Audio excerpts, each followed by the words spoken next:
আসসালামু আলাইকুম। আশা করি সবাই ভালো আছেন। আমার হাতে দেখতে পাচ্ছেন যে স্যামসাং যে 330 মোবাইলটি এলসিডি লাগানোর পরেও লাইট আসে না। কাস্টমার ভাই আরেক জায়গায় দেখেছিল, সে ভাইও এলসিডি লাগিয়েছিল, লাগানোর পরে লাইট আসে না। এখন এই লাইট সলিউশনটা কিভাবে ঠিক করি, ভিডিওটা অবশ্যই মনোযোগ সহকারে দেখবেন।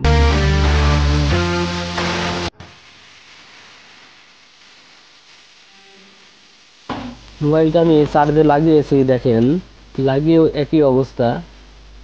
এখন আমরা এই যে চার্জের রিডিং দেখেন 900 পার হয়ে গেছে, রিডিংও ঠিক আছে। এখন আমরা সরাসরি মোবাইলটা খুলে নেব, খুলে লাইট সেকশনটা দেখব, আর আমাদের ভিডিওগুলো মনোযোগ সহকারে দেখার চেষ্টা করবেন।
মাদারবোর্ডটি মনে হচ্ছে কোনো টেকনিশিয়ান ভাই হয়তো বা দেখেছিল।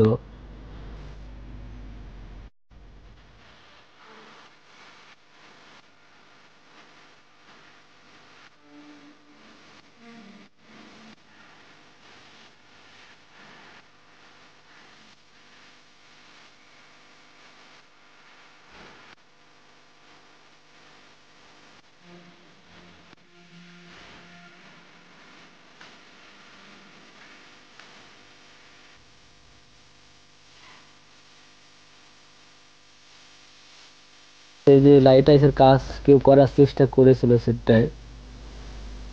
এই যে সাইডে যে ক্যাপাসিটর গুলো আছে, এগুলা দেখছি যে শর্ট আছে কিনা, না কোথাও কোনো শর্ট দেখা যাচ্ছে না। এখন আমরা সরাসরি আইসিটা তুলে ফেলবো, তুলে নতুন করে একটা আইসি লাগিয়ে দেখবো যে লাইট আসে কিনা।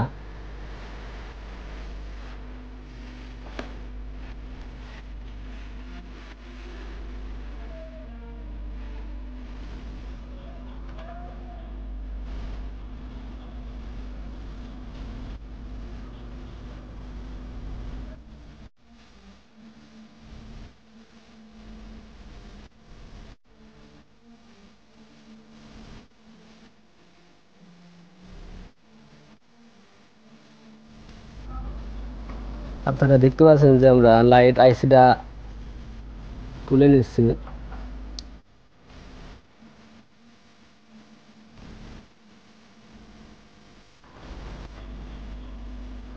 দেখতে পাচ্ছেন যে লাইট আইসিটা আমরা তুলে ফেললাম।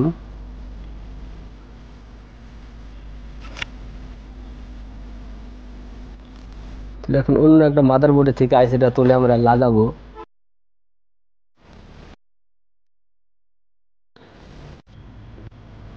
আপনারা দেখতে পাচ্ছেন যে অন্য একটা মাদারবোর্ড থেকে এই যে আইসিটা আমরা তুললাম, এখন আমরা তুলে এখন এই মাদারবোর্ডে লাগিয়ে দেখবো যে সেটা লাইট আসে কিনা।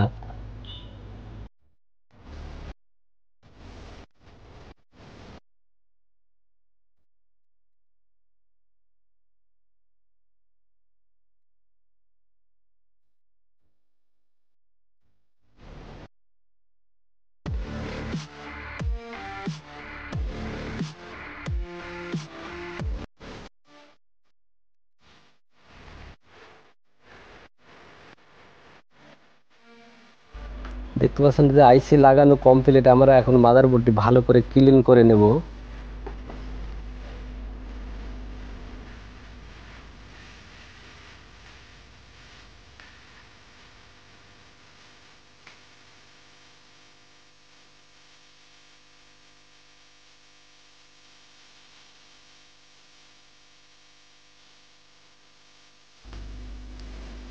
দেখতে পাচ্ছেন যে মাদারবোর্ডটা আমরা লাগিয়ে নিচ্ছি।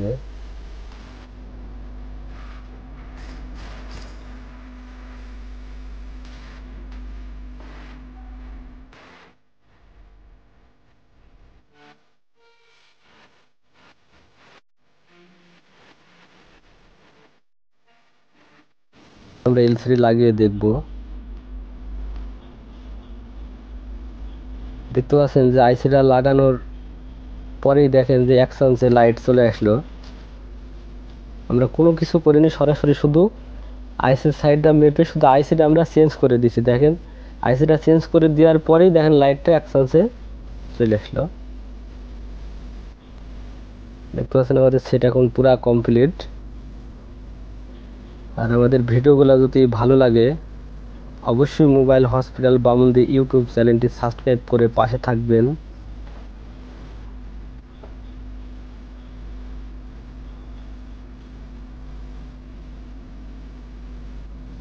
দেখেন যে শুধু লাইট আইসিটা লাগিয়ে দেওয়ার জন্যই সেটটা আবার আগের মতো রানিং হয়ে গেল। এখন আবার এই সেটটা আগের মতোই আবার চলবে। সবাই ভালো থাকবেন, সবাইকে অনেক অনেক ধন্যবাদ।